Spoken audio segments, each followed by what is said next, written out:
जब आंखें रोती है। क्या होती प्रतीक्षा है, क्या पीड़ा होती है, कितना जलता है दिल जब आंखें रोती है। बहेंगे आंसू, हाँ बहेंगे आंसू तो ये जानोगे, बहेंगे आंसू तो ये जानोगे कि कैसा प्यार है मेरा। ओ साबरे, ओ साबरे, ओ साबरे, ओ साबरे। तुम याद न आया करो, तुम याद न आया करो, याद आने से पहले तुम आ जाया करो, तुम याद न आया करो, तुम याद न आया करो। राधा ने सबसे बड़ी बात श्याम से कही, पता है कौन सी? राधा से जब श्याम ने कहा कि राधा हमें माफ कर देना और इस प्रेम को बचपन का खेल समझ करके भूल जाना, हो सके तो हमें क्षमा कर देना। तो राधा ने श्याम से कहा कि श्याम बड़ी मुश्किल, बड़ी आसानी से तुमने कह दिया, लेकिन मेरी एक बात सुनो, अगर ऐसा तुम्हारे साथ में हो तो तुम क्या करोगे? तब तुम्हें पता चलेगा कि प्रेम क्या होता है, और तब तुम कहोगे कि हाँ राधा कि कितना दर्द होता है। राधा ने कहा कि श्याम दर्द तो वो समझता है जो प्रेम करता हो, और तुमने तो कभी प्रेम किया ही नहीं। अगर तुम वास्तविक हमसे प्रेम करते तो समझ में आता तुम्हें कि वास्तविक क्या दर्द होता है, और तुमने जिसने कभी प्रेम किया ही नहीं वो दर्द क्या जाने। तो राधा ने श्याम से कहा कि श्याम हमारी एक बात सुनो, और कहा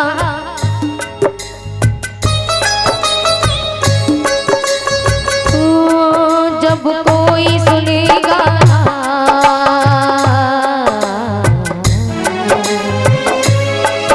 जब कोई सुनेगा ना तेरे मन के दुखड़े, तब ताने सुन सुन कर होंगे दिल के टुकड़े।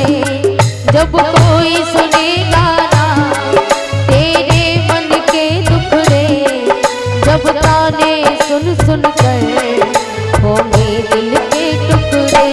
सुनो ताने, हाँ सुनो ताने तो ये जानोगे, सुनो ताने तो ये जानोगे कि कैसा प्यार है मेरा। ओ साबरे,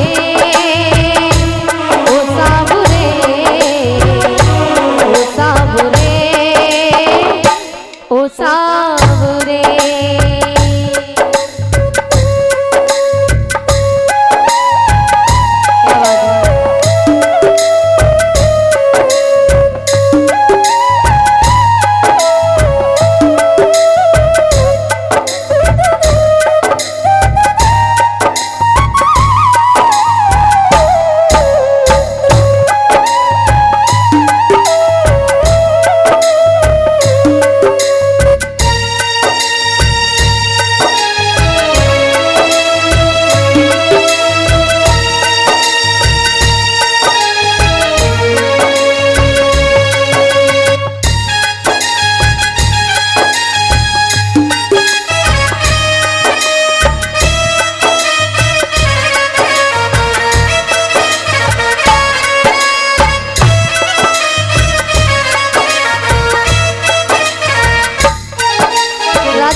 जो इंतजार करने के लिए तुम हमसे कह रहे हो ना, और वही इंतजार जब तुम करो तब जानोगे। राधा बोली पनघट पे मधुबन में,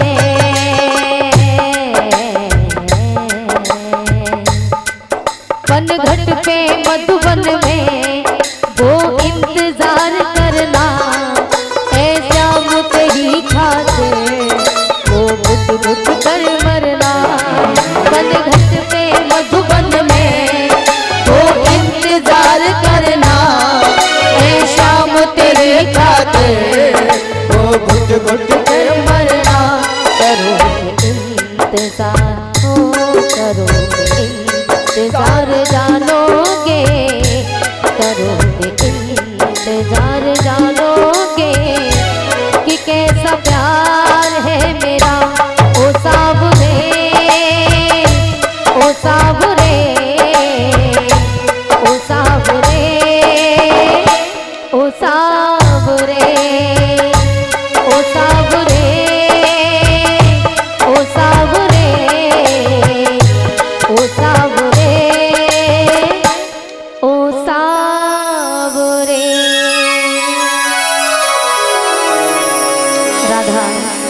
रो रो करके श्याम से कहती है। श्याम ने कहा कि राधा अब हमें जाने की आज्ञा दो, समय भी बहुत हो चुका है। तो राधा ने कहा रोका ही किस लिए था, अरे तुम राधा से पूछ कर आए ही कब थे जो हम तुम्हें जाने की आज्ञा देंगे। राधा के हृदय से दिव्य ज्योति निकली, भगवान के हृदय में समाई। राधा को रोता बिलखता छोड़ श्याम मथुरा के लिए चले।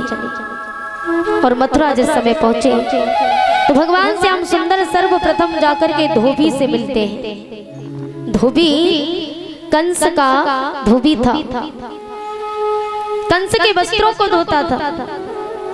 तो वो धोबी कंस के वस्त्रों को जब धो रहा था तो भगवान श्याम सुंदर धोबी के पास में पहुंचे और कहा मामा क्या कर रहे हैं। धोबी दारू के नशे में था। कौन है? अरे मामा मैं। बोले कौन मामा? बोले मुझे वस्त्र दे दो। भगवान श्याम सुंदर ने तो केवल वस्त्र मांगे, लेकिन धोबी ने दारू के नशे में भगवान को अनाप शनाप गालियां दे दी। तो दाऊ भैया ने कहा कन्हैया तुम पीछे हटो, इसकी इतनी हिम्मत कि इसने तुम्हें गालियां दी, मैं इसका अभी वध करता हूँ। तो भगवान श्री कृष्ण ने कहा दाऊ भैया इस धोबी का वध आप नहीं मैं करूंगा। जानते हो क्यों? क्योंकि पुराने जन्म का हिसाब किताब है वो भी बाकी है, वो पूरा करना है। दाऊ भैया ने कहा हम तो समझे नहीं। भगवान श्याम सुंदर कहते हैं दाऊ भैया याद करो, बात त्रेता युग की है। त्रेता युग में जब मैं राम था आप लक्ष्मण थे, उस समय यही धोबी था।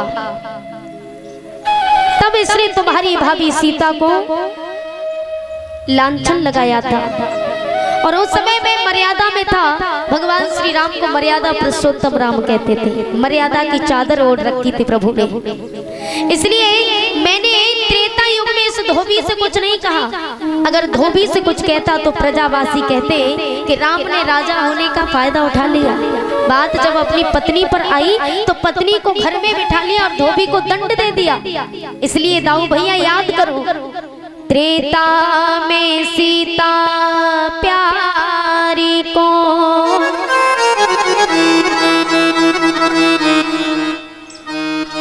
माता सीता का गर्भ धारण था उस समय। तो दाऊ भैया से कृष्ण कन्हैया कह रहे हैं दाऊ भैया त्रेता में सीता प्यारी को